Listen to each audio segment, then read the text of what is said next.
All right, guys, what's up? Prince Sports here. I want to talk to you guys about none other than the beard, James Harden. He's now in the MVP race, okay? Kevin Durant's not around, so James Harden is going to be in the MVP race as of now. So I think this is kind of fool's gold. You got the media jumping up and down talking about his triple-double that he had with no turnovers. You know, historic triple-double. Am I seriously impressed with this triple-double? No. No turnovers? Cool. You know, it's just a stat. And it's kind of a pointless stat that is not going to get me jumping up and down and saying he's the greatest since sliced bread. But nevertheless, you got these media buffoons hyping up James Harden's chances of being the MVP while Kevin Durant is gone. Okay, here's the thing. Once Kevin Durant comes back, their MVP chances go down, okay? All of those Three Stooges. My nigga. Their chances going to go down, okay? They're not going to be in the MVP race as soon as Kevin Durant come back because they're going to cancel each other out, all right? Now, it's good to be in the MVP race when you're playing with another all-star and you're getting the job done and you're getting wins. That's a different story.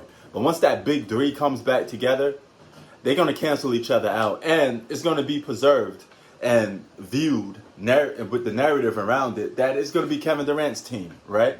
Because he's classified as the best player on the team.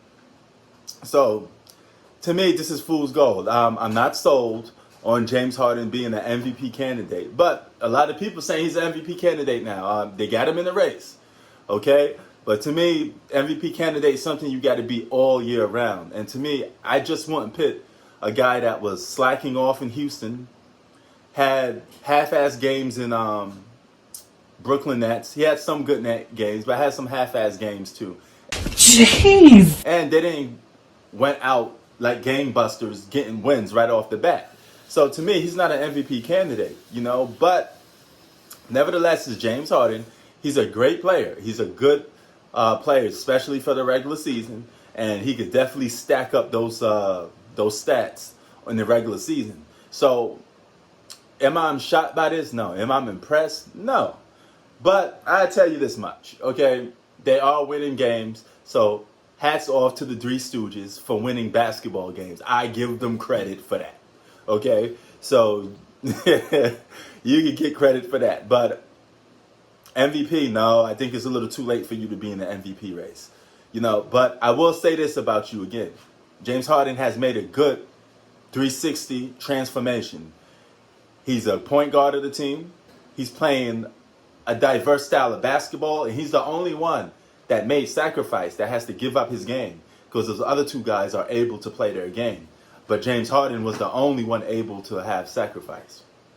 So he's the one that has to make the sacrifice. And he's doing a good job at it. So I give him credit of that. But he still is arguably considered second or third best player on the team. But if you go by the rankings, since that he's the only one that had to switch his style up, usually when a player that has to switch his style up is usually the guy that's not considered the best basketball player on the team. Second place or first place. I mean, look at Chris Bosh. Look at Kevin Love. So it could be one of those type of situations. But nevertheless, they are winning their games. Those Three Stooges. Those damn Three Stooges are winning games. But guess what? You're still not more hotter than the New York Knicks. Ha!